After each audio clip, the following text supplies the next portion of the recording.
Carol, you look like a clown. You are a clown.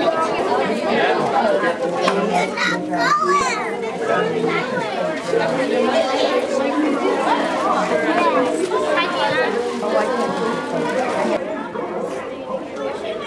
Over here, put your jackets on.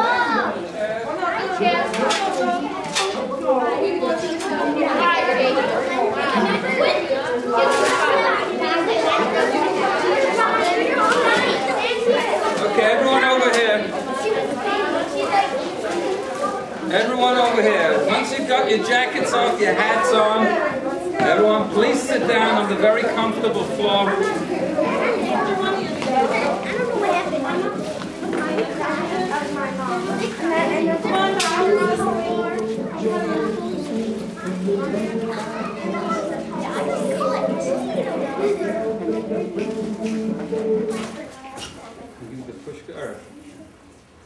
Okay, Boker Tov everyone. And welcome to the bakery. How many of you have been here before? Okay, good. Alright, let's see, maybe we can learn something new today. Alright, you guys all know that Pesach is coming up. How soon is Pesach coming up? Who knows? Yeah, in 2 weeks. 2 weeks from tonight, by the way. We're going to be sitting at the Seder. Now, what season of the year is Pesach supposed to be? Yes? Spring. Does it look like spring out there? No. So, how are we going to do this, huh? Huh? Hopefully the snow will melt. And in Israel, it's definitely spring. But why? Wow, it was snowy last week. In Israel? Oh, really? Okay. But we're going to have spring, don't worry, because Pesach is a time for miracles as well. So, you never know around here with the weather. But why? Why is it so important that Pesach is in the spring? Who knows? Why does the Torah say Pesach has to be in the spring? There's two reasons. One reason is that it reminds us of how the Jewish people were in Egypt, and they were waiting and waiting and waiting to go free. And it seemed like it was forever. But eventually, their freedom came. And the same thing is true about spring. You know, winter can be kind of long, and it seems to go on forever and ever, and it's cold and it's dark. But eventually, the spring comes. In the same way that God has promised to bring the spring every year, God promised to bring the freedom to the Jewish people. And sometimes you just have to be a little patient. That's one reason. The other reason is because when God took us out of Egypt, He took us out in the best time of the year to travel, which is? Spring. Why is spring the best time to travel? It's not hot. Not too hot, not too cold. Right. Okay, guys, let's just go briefly through the story of why we eat matzah on Pesach. It all began many years ago, right? How did we wind up in Egypt, by the way? Did like Pharaoh put out want ads in the New York Times? And, no. Huh? Like, how did we get to Egypt? Well, Joseph was That's there. right, Joseph was there. Great, and there was a famine. Right, and he invited the whole family down, and that's how. So initially when we came to Egypt, we were honored guests. But then, of course, things went from bad to worse. And so this king, whose name was King Kong, Larry King, who was it? Pharaoh, okay. You know, very often what happens in a matzah bakery, because it comes so soon after Purim, most of the kids are saying Achashverosh. So I'm just testing you guys to see if you're like clear. There's Purim and there's Pesach. Okay, so Pharaoh puts out this decree that all the Jewish people are to become slaves. And could the Jews run away? No. Why not? Why not? Because Well, it's because there were soldiers everywhere. And not only that, the Egyptian people themselves were part of this. They helped the Egyptian soldiers. So not a single slave would ever manage to escape. So we couldn't escape. There was only one thing we could do, and that was we prayed to Hashem. And Hashem finally listens to our prayers and sends along somebody very special to take us out of Egypt. Who does He send? Yes? Moshe, right. Now, Moshe, by the way, when we call him Moshe, we usually call him Moshe Rabbeinu. Does anyone know what the word Rabbeinu means? Moshe, our teacher. Do you know your teachers also have a teacher? He's the teacher of all the Jewish people. What did Moshe Rabbeinu teach us? Did he teach us to play baseball, football? Like, what did he teach us? He taught us the Torah. But before Moshe became the teacher of the Jewish people, you have a question? Yeah.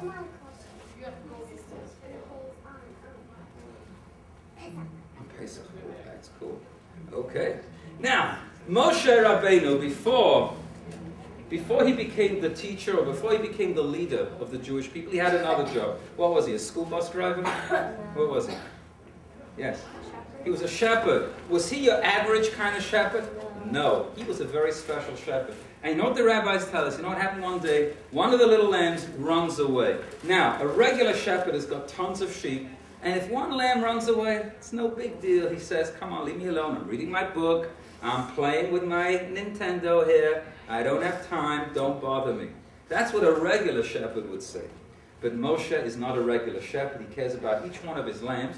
And so he runs after it. He looks for it. He finds it. And he picks it up and carries it all the way back to the rest of the sheep. It was at that point, as Moshe is coming back with the lamb, that's when God spoke to Moshe from what? Yes, from what? It was Har Sinai, and specifically, what was going on when Hashem was speaking? Yes?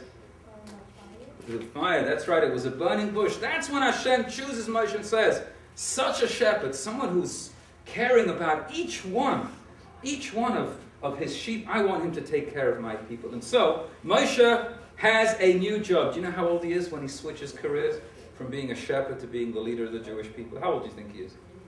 80. 80, that's right, he's 80 years old. He's not a youngster. And it's not going to be an easy job. So Moshe has to now go to Pharaoh. And he takes his big brother along, his big brother Aaron. Why does he take his big brother? Does he need his big brother to hold his hand because he's afraid? Who didn't answer the question? Yeah. That's right, because as a baby he had burnt his tongue. You guys all know that story, right? So Moshe and Aaron come to King Pharaoh. And they say, you've got to let the Jewish people go. So you know what Pharaoh says? He says, sure, there's a train leaving in half an hour. Would you like to take that train or the 3 o'clock train? You know what he says? He doesn't say a straight no. He says like this, who is telling me what to do? So Moshe says, Hashem, God. So you know what Pharaoh does? Here's what the rabbis tell us. Pharaoh had like an encyclopedia, like a database. I guess he had a little laptop there too, with all the names of all the idols that people were worshipping in those days. You know, the Egyptians in those days, they were bowing down to cats and to the sun and to the river. They had all kinds of idols. So he's searching through his encyclopedia looking for Hashem. He says, who's that? Never heard of Hashem? And so Moshe says, well, if you don't listen, you know what's going to happen. And so along come the plagues. And plague number 1 is all the water in Egypt turns into vodka. And the Egyptians say, wow, this is cool. Huh? No, was that what happened? Dam, that's right. For how many days was it blood? Who knows? 7 days. Can a person survive without drinking water? No. What did the Egyptians do? No, can't do that. So what did they do? They didn't know. They had to go to the Jewish people and buy water from the Jewish people. In fact, if the Egyptian took away the water without paying for it, then it turned back into blood. But if he paid for it, then he had water. So you know when you go to the store and you buy water in bottles, right? Do you know who thought of that first? So the Jewish people thought of that first. Back in Egypt, during the plague of blood, we had a bottled water business going. We're the very first ones to think of that. But that was just the first plague. By the way, why do you think it was Aaron who put the stick out over the river to turn it into blood and not Moshe? Yes? The river had saved his life. When Moshe was a little baby, he took a little cruise down the Nile, right? That's how he saved his life. Okay, let's fast forward now to the 10th plague. Finally, by the way, what time did the 10th plague happen? It happened exactly what time? Yeah, when at night? Midnight. Exactly at midnight. That's when the plague happened. And so Pharaoh's running through the streets looking for Moshe, begs him to take the Jewish people out of Egypt. And so, when the time comes for us to leave, we're in a big rush. And when such a rush, instead of making regular bread, we made matzah. Okay, so today we're going to be making matzah. So first we have to know a little bit about the ingredients of matzah. Ingredient number 1. Not this kind? Wait a minute. I've been using this all the time. You telling me I made a mistake? You're using the wrong kind of flour. No, I'm just kidding. Oh, you're right. Not this kind of flour. Flour, what's the other ingredient? Yes? Water. Flour and water together. Mix together, that makes dough, and roll it, and you've got your matzah. Sounds very simple, right? But it's not so simple. Can I ask a question? Yeah. But the flour, what is it made of? From wheat. Oh, it's chametz wheat. No, wheat itself isn't chametz. We'll soon get to that. We'll soon get to that. Okay, now listen up. There's a good question, and we're going to address this question in a moment. Listen carefully, and hold all your questions. You see, when you make dough, there's a little bit of a problem involved, and that is that if you make dough, it can actually turn into the opposite of matzah. See, on Pesach, what are we not allowed to eat on Pesach? Chametz. Can anyone give me some examples of chametz? Besides bread, cake, and cookies. Yes. Muffins, yeah. Flour, all right. Flour can become chametz, yes. Cheese, well, depends. Could be, yes. We'll get to beans in a moment. Okay, I'll give you some other examples. All right, so you got, well, spaghetti, all the pasta foods, yes. Candy can be chametz, yeah. Pretzels, pizza. Okay, you know there's even a drink. Listen to this. There's even a drink that is chametz. What drink is that? Milk? No. I'll tell you what the drink is. It's whiskey, vodka, and beer. So guys, you can't have any whiskey or vodka or beer during Pesach. Do you think you can handle that?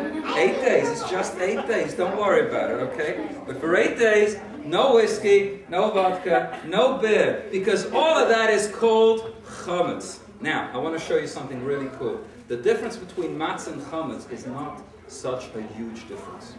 Because when you make matzah, what were the ingredients for matzah again? Flour and water. Do you know how you can make chametz? 2 ingredients. What 2 ingredients? Flour and water. So wait a minute.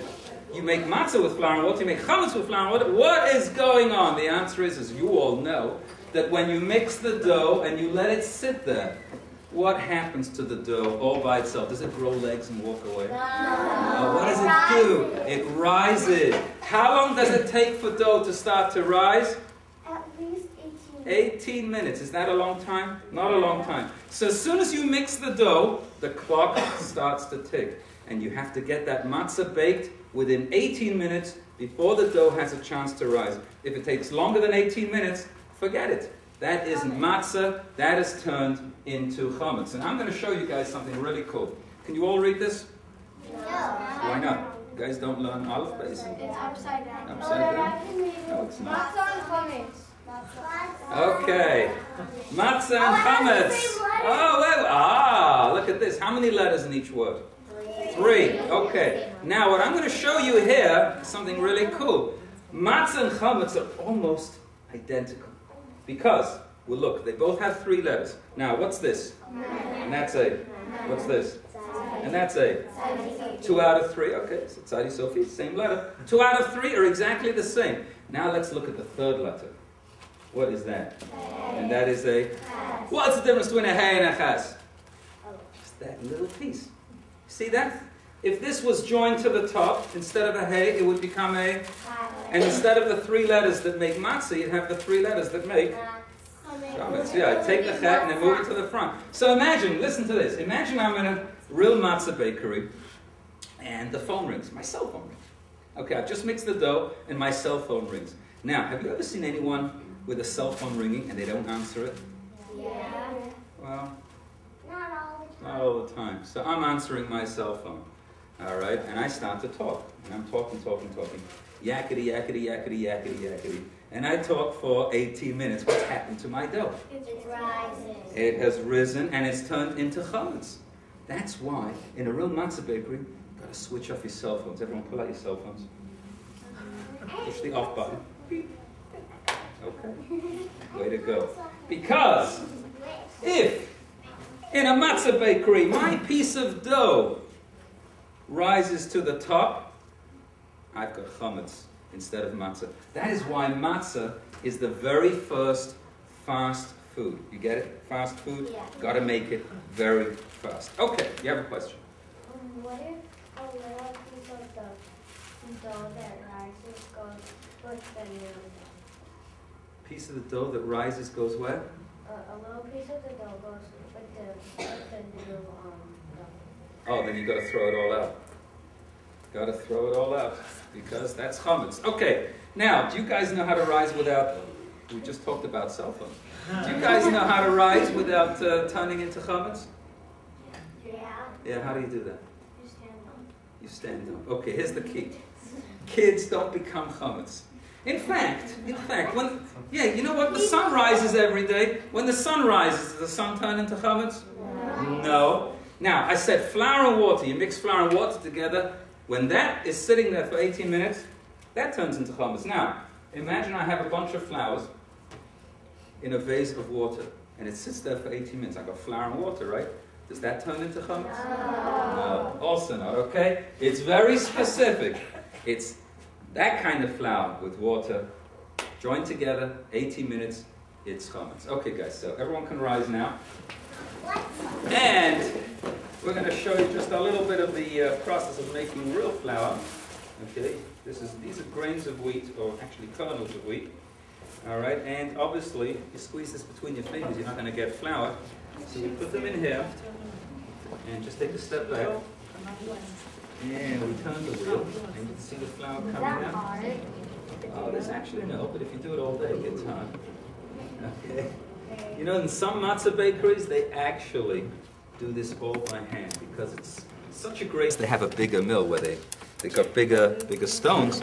But look at that. So you see how the flour comes out? Now the flour is real flour, nice and soft. But what about the wheat bread flour? Oh, the wheat fell in, so we got to get rid of that wheat. But okay, yeah, nice and soft. This is hard and that's soft.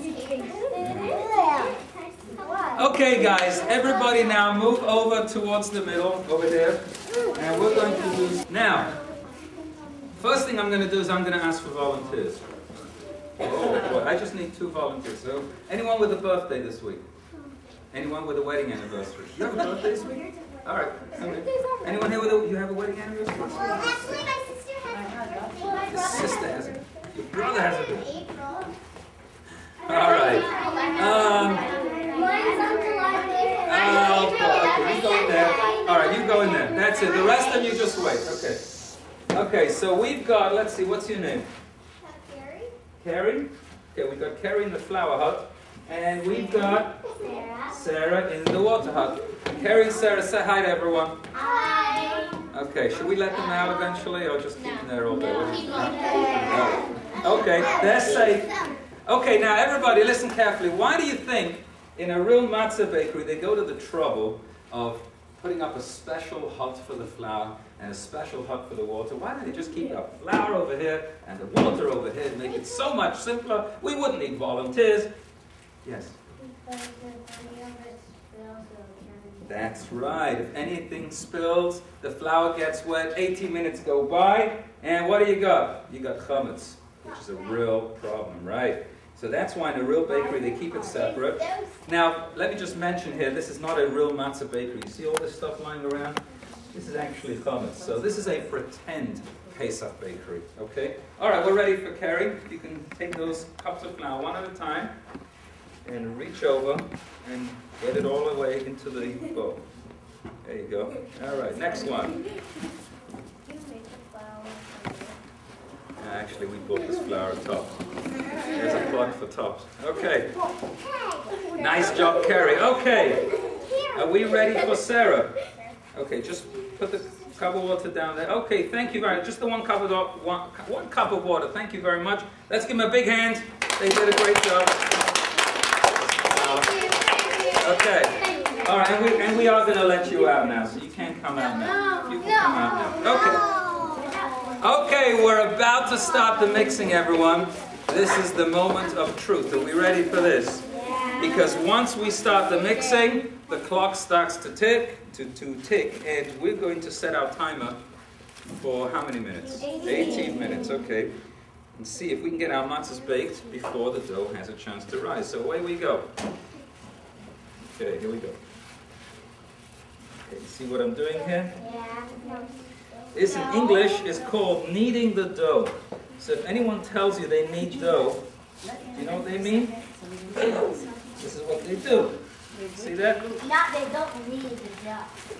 Well, there you go. K-N-E-A-D. Okay. Now, can everyone see the dough?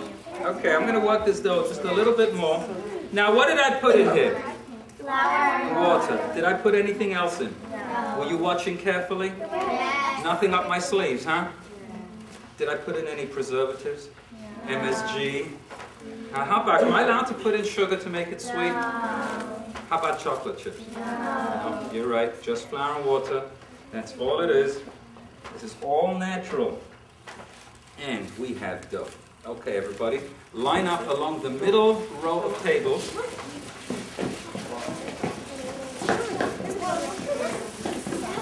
Somebody. Middle row. If you need extra space, you can use this row over here. Right here. Okay.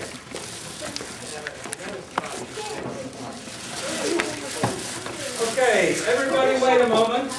We're going to do this step by step. This is a learning bakery. First thing we're going to do, everyone, pull out your magnifying glasses. You all have a magnifying glass in your pocket. Okay, pull it out. Now examine that stick carefully. Ah, look what I found on my stick. There's a little spot over there. And there's a little piece of dough stuck on the stick. Now here's my question. The dough is stuck on my stick. What? Wait, don't do anything yet. I'm explaining. What is the problem with dough stuck on a stick? Isn't dough supposed to be stuck on a stick in a bakery? It's turned into chametz. It's been there more than 18 minutes. So, everybody, listen. Listen. If we're going to be rolling matzah on this table, and we want to get rid of the chametz on the stick, does it make sense to clean the stick over the table or away from the table? Come on, Hillel School, what do you guys think? Away from the table. So everyone turn away from the table, okay, and clean that stick.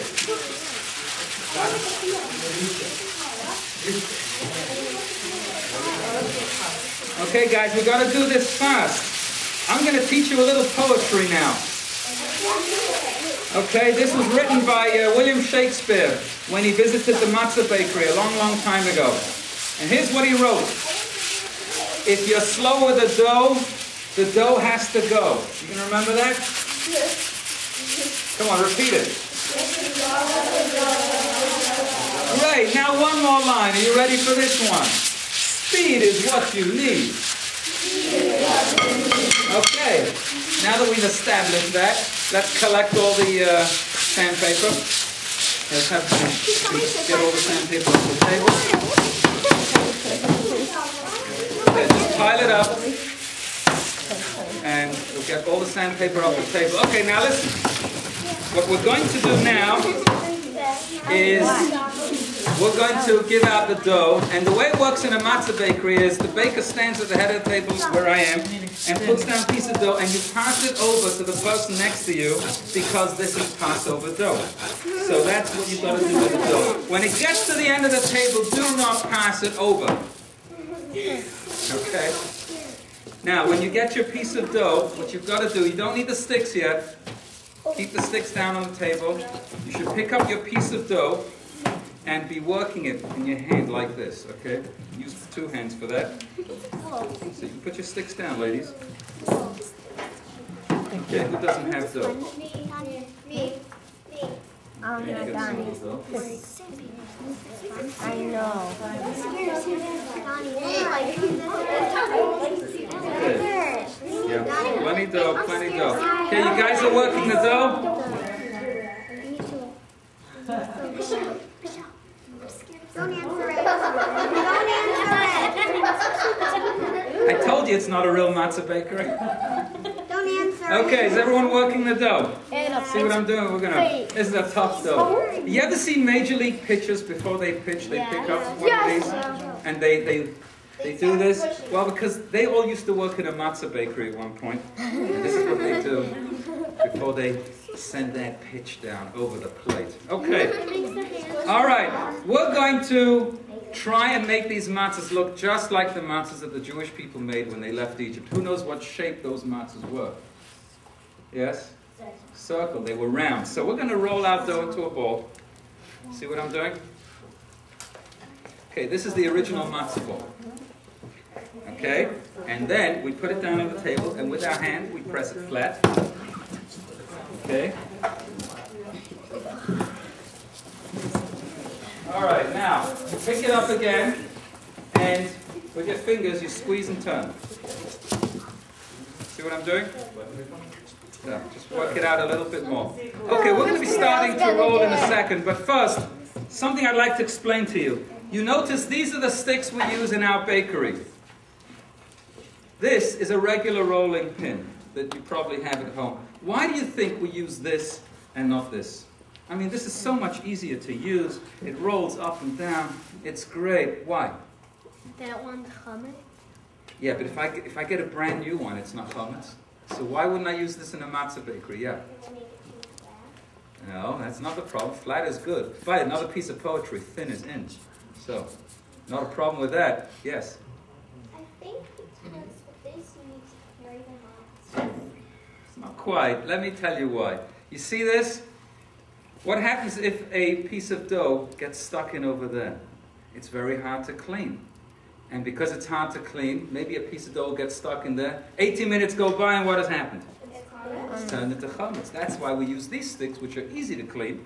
And in fact, in a real matzah bakery, they send this through a sanding machine, and it just like sands it down in a second. I guess eventually, if it sands it down enough, you don't have a stick left. So once in a while, they have to buy new sticks. But these are easy to clean. That's why we use these. Now, the way you use these is you keep your hands flat. Don't put your fingers underneath because, first of all, it doesn't taste good in the matzah. And secondly, it hurts. Okay, so you got to keep your hands flat. Now, at this point in a real matzah bakery, they say something that means that what they're about to do is for the mitzvah of baking matzah. Wait. Oh, we're going to say this together. Everyone together with me. L'shem matzah's mitzvah. Okay, everyone, let's get rolling here. Put a little flour on the dough for us. I don't have any.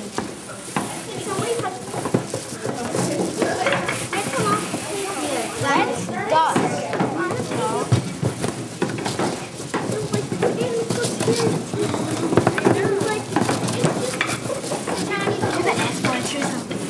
Oh, yeah. How do they Okay, listen. What you got to do is make it nice and thin, but we're going to try and keep these matzahs round. The way you keep them round is every once in a while you roll it in a different direction. Don't roll only in one direction. If you roll only in one direction, you wind up with a football. It's not a matzah, okay? So, and you got to stretch out those edges. You got to use your muscles.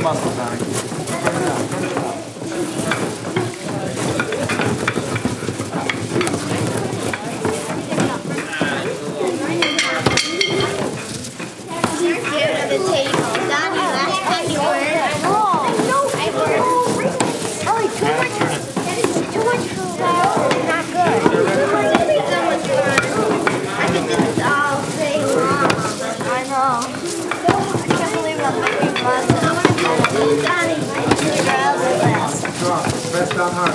Lean on it. Lean on it. Lean on it. Not like that.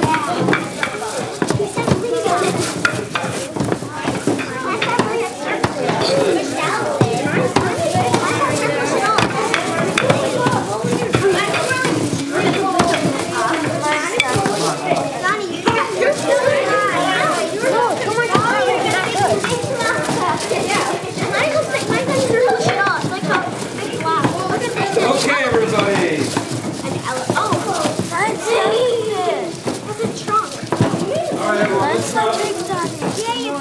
Now, I told you before that there are two ingredients to matzah, flour and water. There's actually a third ingredient. You know what the third ingredient is? Holes. We have to put holes in the matzah. Should holes an ingredient? I mean, should it say on the box of matzah, flour, water, and holes? What do you think? But we have to put the holes in anyway. It's not an ingredient, but we've got to put them in. Now, why do you think we put holes in the matzah? Is it because matzah is very holy? No. Well, who said no? Matzah is very holy. But that's not why we do it. Because if we put the matzah without the holes, look what happens to the matzah. You see the air gets inside and it just blows up, and this looks like a pita bread. And yeah, like a falafel thing. So listen, the problem with this is, number one, it doesn't look like a matzah, but the real problem is that the dough on the inside doesn't bake well. And what happens to dough if it hasn't baked fully and the 18 minutes go by, it's turned into vomit. That's right. So we've got to get the dough fully baked, so we've got to put the holes in the matzah. And so, ladies and gentlemen, in a real matzah bakery, this is how they carry a matzah. Okay? Now, in a model matzah bakery, you can use your other hand and hold it down. Okay, so you bring your matzah over to this table, put it down, and then put the box, put the stick in the box, and we're going to put the holes in the matzah. Where's your stick, Lily? You want to get your fingers here. The matzah table is stick in the box.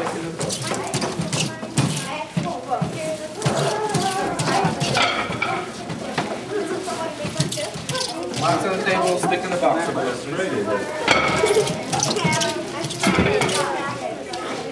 Matzah on the table, stick in the box.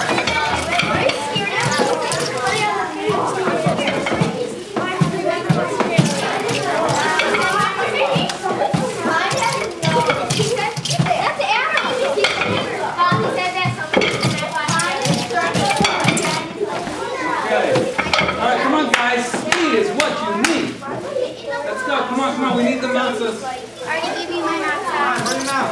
Bring them in, bring them in. Let's bring the matzahs right away. Bring those matzahs, we gotta get them hooked up. We have 5 minutes, like you're 4 minutes. Okay, let's go, all the matzahs are here.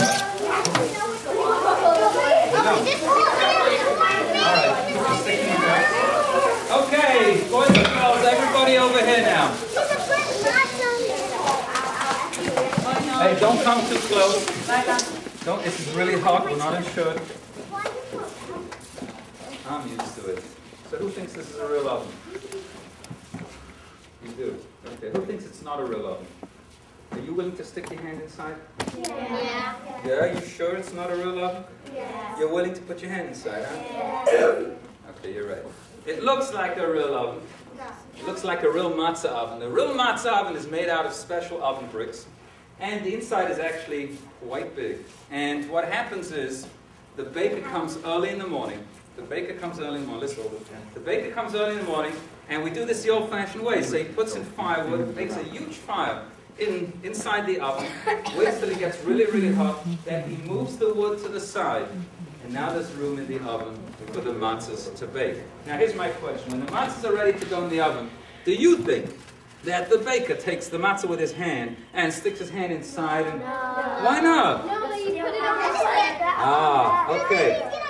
He's going to burn his hand, that's right. So actually the matzah baker has a long stick, and he has 5 matzahs lined up.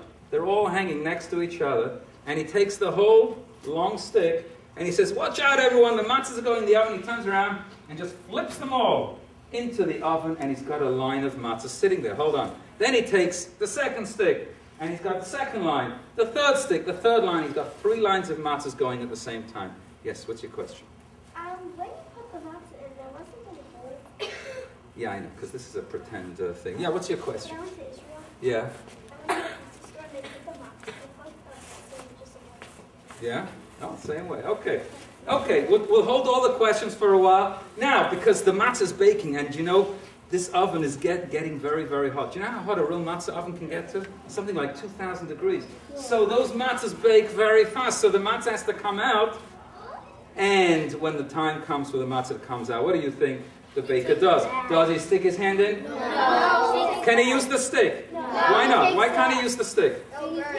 How's he gonna put it on? No, because, here, listen. Once the matzah's baked, it's not going to hang on the stick. Now it's flat, so now I have to use this. Okay, move back everyone, please. Now let us see what happened to our matzah. Remember, we just put it in about a minute ago, and there it is. Look at that. How do you know? Because it wasn't, we didn't see it. Don't go too close. You put one in the way back. I know, you guys are just so smart. I'll put it in the frame one Wait a second. What? Whoa! But that was bad supposed to happen. No. There's always something exciting in the matzah bakery. You just never know. That's very true. Gotta watch out for flying shovels here. Okay. Now listen. What do you think happens to a matzah if it stays too long in the oven? Does it rise? No! Does it grow legs and walk away? No! Huh? What happens? It burns. It burns. Like this. You just put your hand in the You're right. Okay. Well, I'm used to this. See, this is what happens to a matzah. Now, this isn't rising. No, you shouldn't try and eat it. It's not very good. And, yeah, it's a real matzah. Bing! Hey, guys, did you hear? All right, did you hear the bell? That means that your matzahs are in the oven? You guys can be real bakers one day. Okay, everybody back to the Matzah TV. Matzah TV! Whoa. Sorry.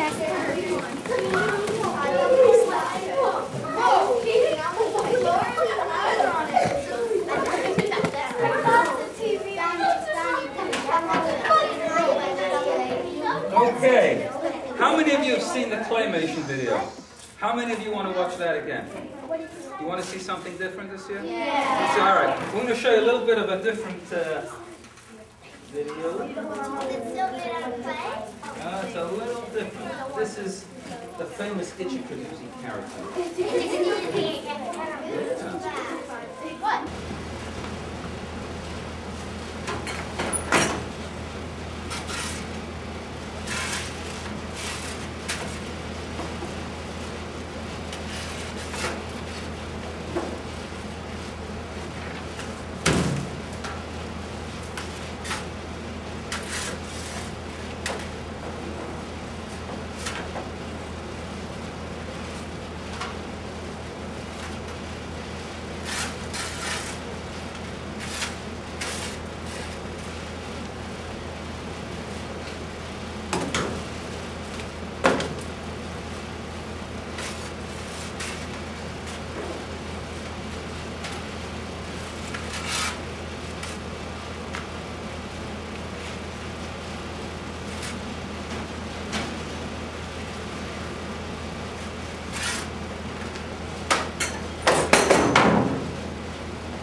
I was getting confused, but one thing was very clear.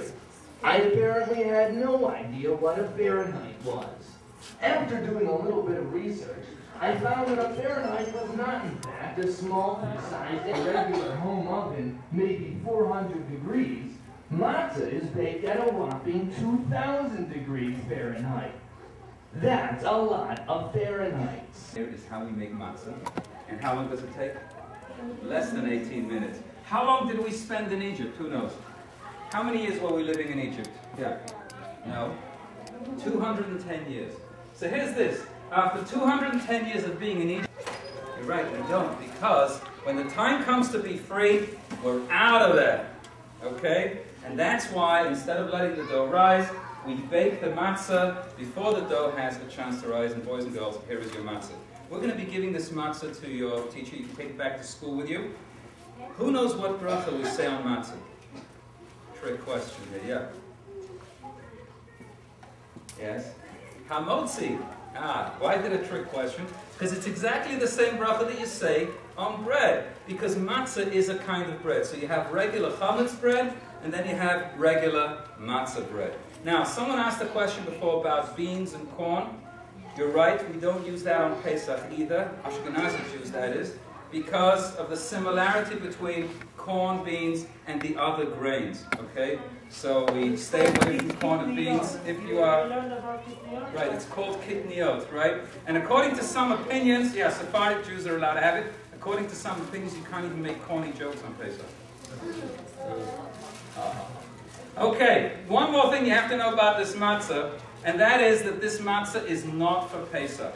Pesach is 2 weeks from tonight, so you have less than 2 weeks to finish your piece of matzah. You think you can handle that? Yeah. Okay? And here's some ideas. You can put some peanut butter on it, Joe. Or you can put some cheese on it. Yeah, you make matzah pizza, but you have to use a very special kind of cheese, and it's called mozzarella cheese. So you put mozzarella cheese on the matzah, you get a matzah pizza. You get that? And a little sauce too. Okay, so I'm going to give the matzah to your teacher. Something else you're also going to be getting, each one of you is going to be getting one of these fabulous. If you didn't get this, some of you got this in the mail? All right, if you didn't get it in the mail, make sure you get one from your teacher, because this is the brand new, awesome, fantastic, really, really cool kids magazine, full of good stuff. Plus, everyone should be getting one of these too. This is a coloring sheet with a contest. You can color it in, send it in, and win fabulous prizes. Why do you think we do all this fabulous stuff for kids? Huh? A kid's special? It's all on the sheet. A kid's special? A kid's always special? But on Pesach, yeah, extra special. You know why? Because the whole Seder is about the kids. Who asks the questions? The kids, that's right. And we grown-ups have to answer your questions. So because you guys are so special, we make a special magazine for you, special contest, everything special. Okay? So, we're now going to wish you all a kosher and happy Pesach. And I'm going to give the box of matzah to your teacher. Okay? And you can all rise without turning into chametz. Okay. All right. Thank you. Bye, everyone. Stop. Okay, I gotta remember. All right, today we're making matzah. Why are we making matzah? Is there a special holiday coming up? Passover. Does anyone know how you say Passover in Hebrew? Pesach. And do you know when Pesach is coming up? In just 2 weeks. Just 2 weeks. And let me ask you another question. Do you know what season Pesach is supposed to be in? Is it supposed to be in the middle of winter? No, it's supposed to be in the spring. Yeah, it feels like winter out there, but you never know, it might still turn into spring. You're not going to. Okay, so today we're going to learn all about matzah, how we make matzah, and why we eat matzah on Pesach. Why do we eat matzah on Pesach? Is it because it's delicious? Kosher. No, there's a story. Let me tell you the story, okay? Now, everyone knows the story, but listen to this. You know, I get a little mixed up sometimes. Now, if I make a mistake, can you guys help me? Yeah? Okay. You know the story very well? Okay, so here we go. A long time ago, all the Jewish people were living in Japan. And there was this really nice... Oh, where were they living? Israel, and then they moved to a place called Egypt. Is Egypt just around the corner? Is it like down the freeway? No, Egypt is far away. Now, I want everyone to listen carefully. In Egypt, there was this really nice king. Oh, he wasn't a nice king? He was bad. And his name was King Kong. And, oh, what was his name? Pharaoh. Okay. Now, Pharaoh was not a nice king. Did he like the Jewish people? No way. So he said that all the Jews have to become doctors and truck drivers. What did he make all the slaves? Now, what do slaves do all day? Do they eat ice cream all day? No. They have to work all day long. And if the Jewish slave wasn't working fast enough, you know what the Egyptian soldier would do? He would hit him with a stick. Did the Jews like being slaves? No. Could they run away? No, because there were Egyptian soldiers everywhere. They couldn't run away. So what could the Jewish people do? They prayed to God. And God finally listened to their prayers, and God sent along somebody very special to take the Jews. His name was Moses. That's right. Do you know how to say Moses in Hebrew?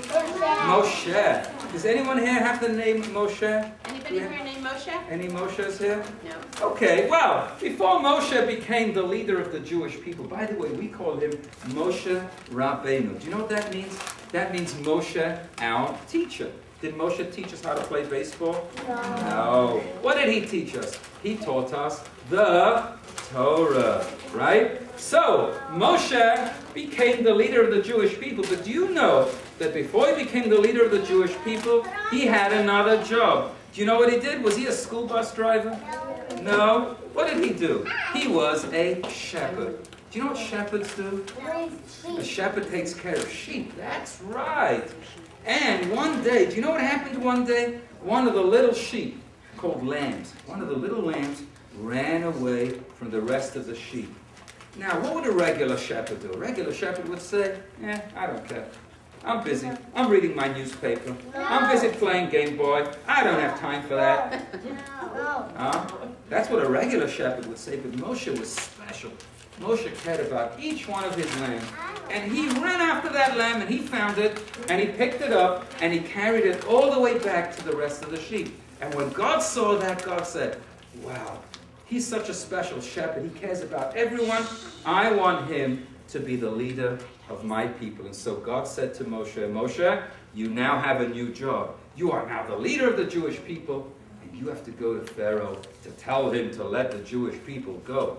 And so Moshe goes to Pharaoh. Now he takes along his big brother. You know what his big brother's name was? Aharon. Or Aaron. No, Aharon. Aharon was his name. Anyone here called Aharon? Any Aaron's? Aharon? Do you know they had a big sister called Miriam? Anyone here called Miriam? No. Anyone here called Pharaoh? No. Good. Okay. That's not a name we want to give. Okay. So Moshe takes his big brother along. Why does Moshe take his big brother along? Is it because he's afraid of Pharaoh? No, that's not why. Because you know, when Moshe was a baby, he burnt his tongue, and he couldn't speak very clearly. So he needed his brother to help him speak to Pharaoh. So Moshe and Aaron come to King Pharaoh in his palace, and they say to him, King Pharaoh, you've got to let the Jewish people go. And what does Pharaoh say? Sure! Did he say yeah? He said no. And you know what? He said to Moshe, who's telling me what to do? You see, Pharaoh was the king, and nobody tells the king what to do. So he says to Moshe, who's telling me what to do?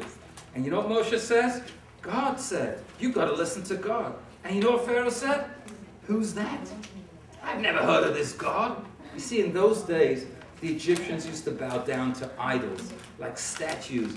They used to bow down to all kinds of different things, but they didn't know about God. But Moshe warned Pharaoh. He said, if you don't listen to God, God is going to have to punish you. And you know what Pharaoh said? I don't care. I don't believe in this God. Well, you know what happened after that?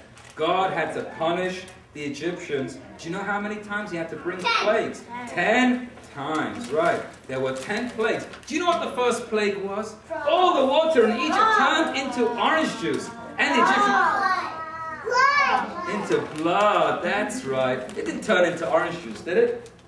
No. It all turned into blood. Did the Egyptians like that? No. Can a person drink blood? No. But did Pharaoh let the Jewish people go?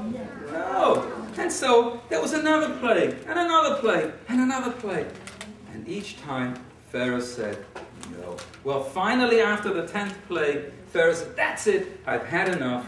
And not only did he let us go, he begged us to leave.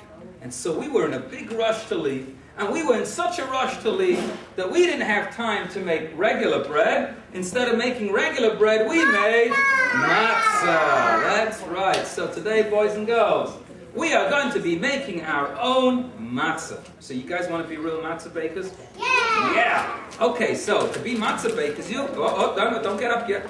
No, we're not. I'm still explaining something here. Because in order to be matzah bakers, you have to know a few things. The first thing you have to know is, what do we put into the matzah? So, the first thing we put into matzah is...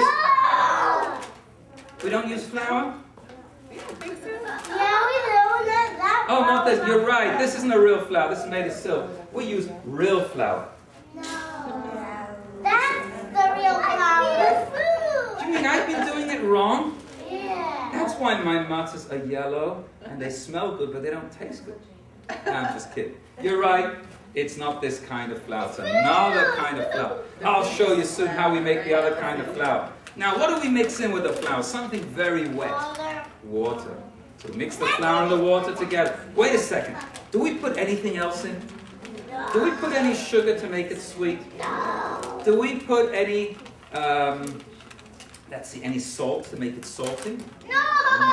Do we put in chocolate chips into our matzah? No, you wish, huh? But no. Only flour and water, nothing else. No preservatives, no chemicals, nothing. Yeah, but we've got to mix the flour and the water together, and we make dough, and that's how we make matzah. Now that sounds very simple, right? But you know what? It's not so simple. Because there's one more thing that you matzah bakers have to know before you make matzah. Listen to this. Do you know there's a certain kind of food that we're not allowed to eat on Pesach? What are we not allowed to eat on Pesach? Bread and bagels and what else? And pretzels and Cheerios and challah. What else? The rice.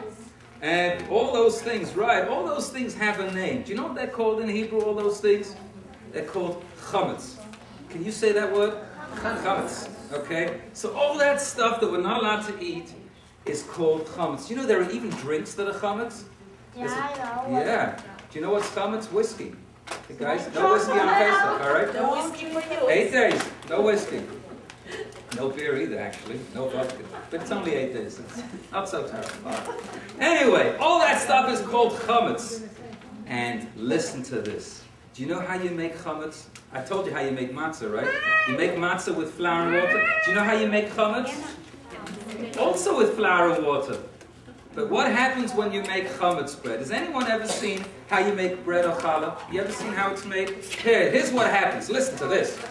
You mix the dough together and you leave it on the table. Do you know what happens to the dough when you just leave it there? It rises all by itself. That's right. All by itself. If we leave dough sitting there, it begins to rise. It gets bigger all by itself. And when that happens, that becomes chametz. Can we use that for Pesach? No. That's why when we make matzah, we've got to do it very, very fast before the dough begins to rise. Before the dough turns into, what's that word again? Into, what's the Hebrew word? Chametz. Everyone say fast. Chametz, chametz, chametz. Say no to chametz. No. Okay. All right. Okay. All right, everybody. That's why in a real matzah bakery, just imagine this.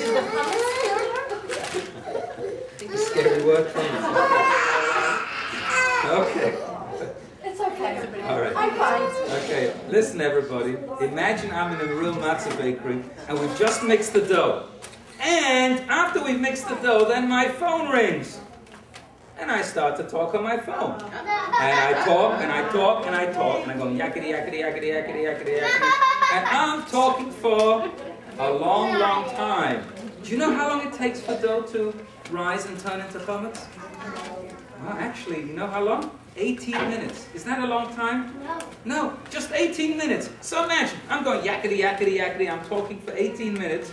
What has happened to my dough? It's begun to rise, and it's turned into chametz. Can I use that for matzah? No. That's why in a matzah bakery, everybody now has to switch off their cell phones. Everyone take out your cell phone. Just take out your pretend cell phone and push the off button. So, yeah, switch off the iPod too. What's right? Okay. Everybody's cell phone. Okay. All right, put it away because now we're going to be ready to bake matzah. So you know what goes into the matzah. You also know that we have to do it very fast. How many minutes? Who remembers? How many minutes? 18 minutes. That's why matzah is fast food. You've got to do it very fast. And here's a little poem for you to remember. You can remember this poem? Speed is what you need. Did you say that? Speed is what you need. Okay, guys, do you know how to rise without turning into chametz? That's okay. Kids don't become chametz. So everyone stand up and come over here. Okay, first I'm going to show you the grains of wheat. It's no fire. It's paint. Samantha. Okay, you want to feel the grains of wheat? How hard it is? All right, okay. Okay, now watch out, everyone. Can you see where the flour comes out? Can you see how the flour is coming out? Can you all see? Yeah, getting all squished. Yeah, you see the stones are crushing the